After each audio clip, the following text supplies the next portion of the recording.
दोस्तों, कई बारी हम लोग देखते हैं कि कभी किसी कंपनी का क्वार्टरली रिजल्ट बहुत अच्छा आता है, बावजूद इसके उसके शेयर के प्राइस में गिरावट आ जाती है। या कभी किसी कंपनी का क्वार्टरली रिजल्ट बेकार आता है या उम्मीदों के अनुरूप नहीं आता, बावजूद इसके उसके शेयर के प्राइस में बढ़ोतरी हो जाती है। इसके पीछे बहुत सारे रीजंस होते हैं, तो आज हम कुछ रीजंस के बारे में डिस्कस करेंगे।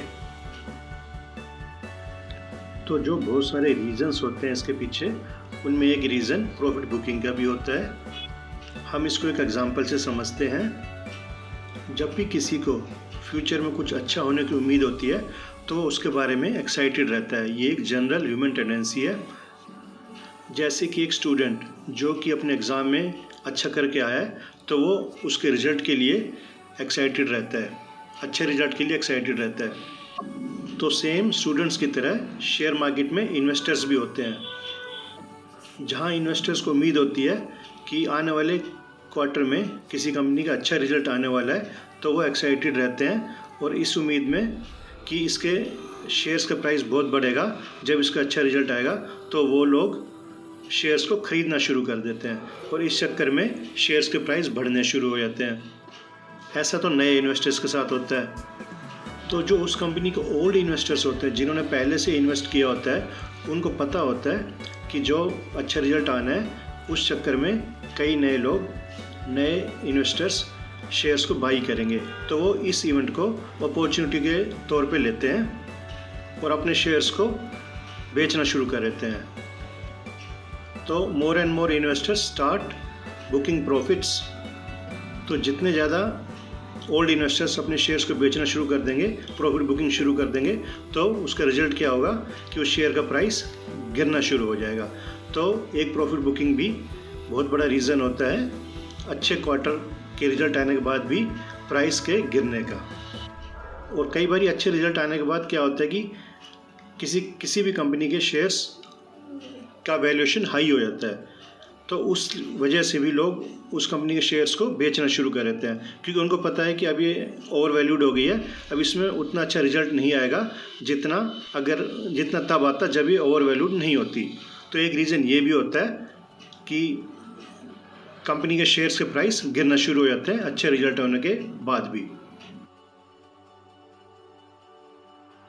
कंपनी के अच्छे रिजल्ट आने के बाद भी उस कंपनी के शेयर के प्राइस में गिरावट आ जाती है। उसके पीछे एक रीज़न ये भी होता है कि जो रिजल्ट आया है वो इन्वेस्टर्स की उम्मीदों के अनुसार नहीं आता।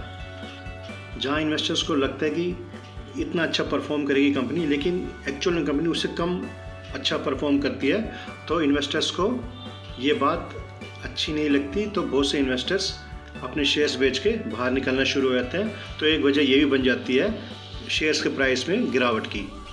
अगर हम इसको एक रियल लाइफ एग्जांपल से देखें तो अभी रिसेंटली एक मूवी आई थी लाल सिंह चड्ढा, जिसमें अच्छे एक्टर, कहानी सब कुछ होने के बावजूद भी वो फिल्म नहीं चल पाई थी, क्योंकि ये फिल्म लोगों की उम्मीदों के एक्सपेक्टेशन के अनुसार नहीं थी। तो ये फिल्म उतनी कमाई नहीं कर पाई जितनी उम्मीद थी। सेम ऐसा इन्वेस्टर्स के साथ भी होता है। अगर हम एक एग्जांपल से समझें, अगर जैसे कई बार किसी कंपनी के इन्वेस्टर्स को उम्मीद होती है कि इस कंपनी का प्रॉफिट 20% से इंक्रीज़ होगा, लेकिन एक्चुअल में प्रॉफिट 20% इंक्रीज़ ना होकर के 10% ही इंक्रीज़ होता है। तो उस कंपनी के इन्वेस्टर्स को ये बात पसंद नहीं आती है, तो वो लोग अपने शेयर्स को बेच के बाहर निकलना शुरू हो जाते हैं। उसका नतीजा ये होता है कि उस कंपनी के शेयर्स के प्राइस गिरना शुरू हो जाते हैं, क्योंकि इन्वेस्टर्स की एक्सपेक्टेशन के अकॉर्डिंग उस कंपनी के रिजल्ट नहीं आए। तो एक वजह ये भी बन जाती है कि अच्छा रिजल्ट आने के बाद भी उस कंपनी के शेयर्स के प्राइस गिरना शुरू हो जाते हैं। अच्छा क्वार्टरली रिजल्ट आने के बावजूद भी कंपनी के शेयर प्राइस में जो गिरावट आती है, उसके पीछे एक रीज़न कई बार ये भी हो जाता है कि उस कंपनी के मैनेजमेंट द्वारा कुछ कंसर्न रेज कर दी जाती है, कुछ चिंताएं रेज कर दी जाती है अपनी फाइनेंशियल रिपोर्ट में। तो ये भी एक वजह बन जाती है शेयर के प्राइस के गिरने का। अगर हम इसे एक रियल लाइफ एग्जांपल से समझें, तो जैसे किसी बच्चे को उसके पेरेंट्स से अच्छा कोई नहीं जान सकता, सेम कंपनी के साथ भी होता है। उस कंपनी के मैनेजमेंट ही उस कंपनी के बारे में अच्छे से जानती है कि इस कंपनी में क्या बुरा है या क्या अच्छा है, या फ्यूचर में क्या अच्छा या बुरा होने वाला है। तो किसी भी कंपनी का क्वार्टरली रिजल्ट उस कंपनी के पिछले 3 महीने की कंप्लीट इन्फॉर्मेशन को मेंशन करती है। लेकिन साथ साथ कई बार क्या होता है कि उस कंपनी के मैनेजमेंट को फ्यूचर के प्रति कुछ कंसर्न होते हैं, कुछ चिंताएं होती है, तो वो इन कंसर्न को भी वो अपनी फाइनेंशियल रिपोर्ट में मेंशन कर देती है, जिसकी वजह से इन्वेस्टर्स गेट वरीड।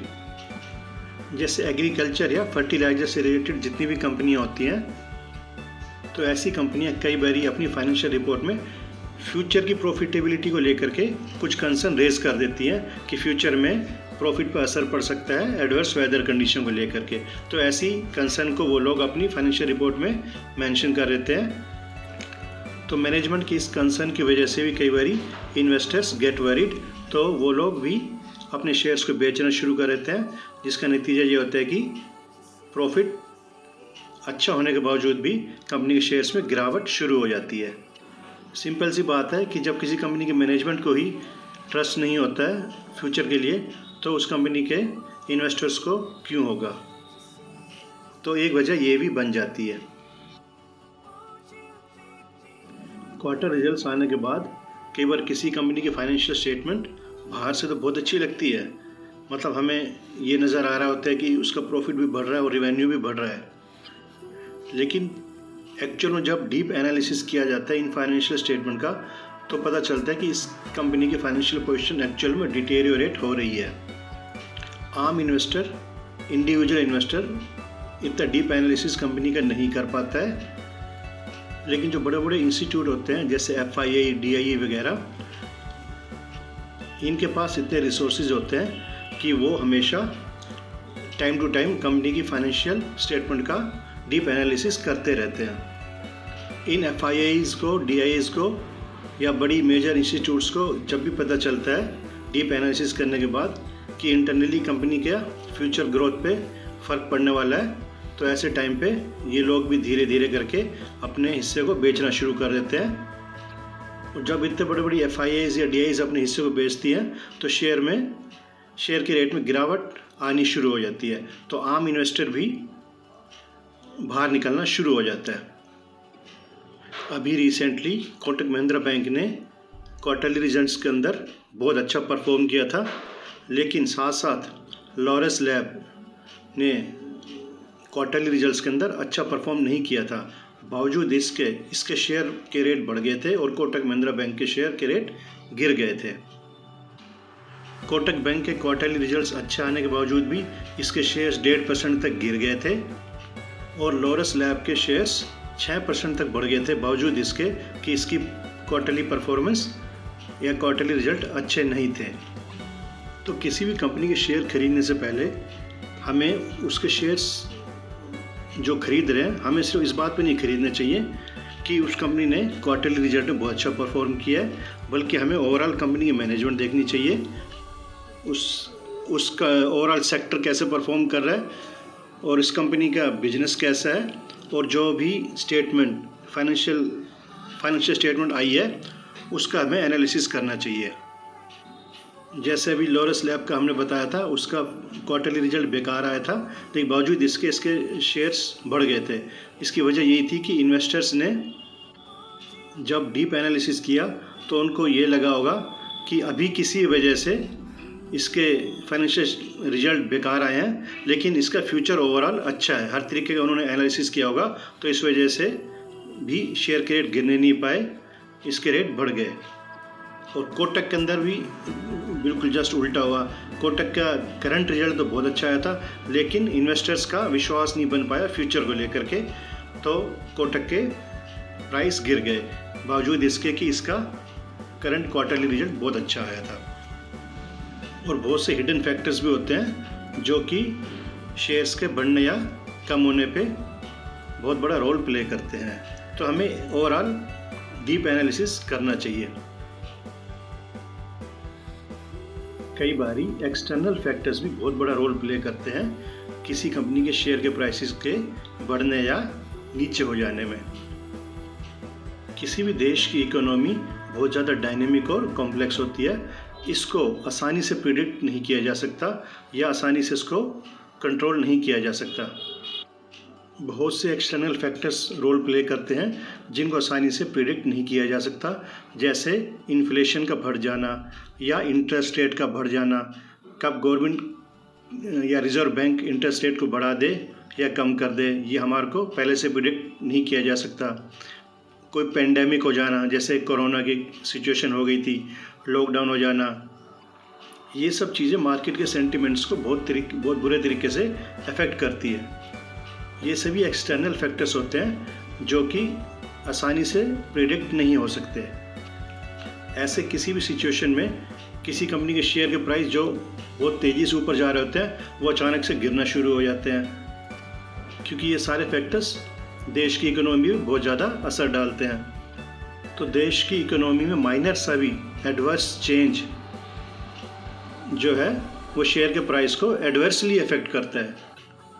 तो कई बार जब किसी कंपनी की फाइनेंशियल परफॉर्मेंस या क्वार्टरली रिजल्ट तो बहुत अच्छा परफॉर्म कर रहे होते हैं, लेकिन वो कंपनी जिस सेक्टर से बिलोंग करती है, अगर उस सेक्टर की बाकी कंपनियां गवर्नमेंट के सख्त रूल की वजह से परेशानी में आ जाती हैं, तो उसकी वजह से ये कंपनी भी, जिसका फाइनेंशियल परफॉर्मेंस बहुत अच्छी है, वो भी प्रेशर में आ जाती है, तो इसका प्राइस भी गिरना शुरू हो जाता है। तो कहने का मतलब ये होता है कि ओवरऑल सेक्टर भी डिपेंड करता है। ओवरऑल सेक्टर में कुछ अगर दिक्कतें आती है तो उस सेक्टर की सभी कंपनियों में दिक्कतें आना शुरू हो जाती है। So investors change their behaviour with the change in the external circumstances.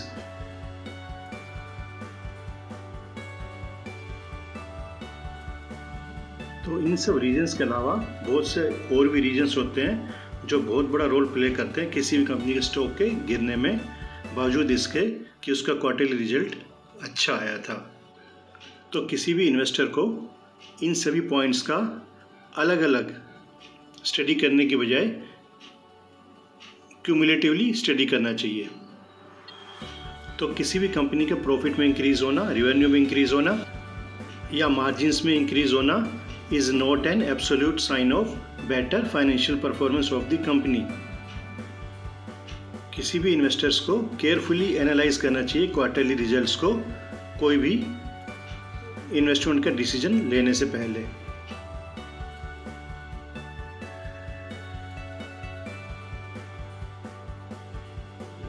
अगर आपको ये वीडियो इन्फॉर्मेटिव लगा हो तो प्लीज़ इसे सब्सक्राइब कीजिए और आगे शेयर कीजिए। Thank you very much.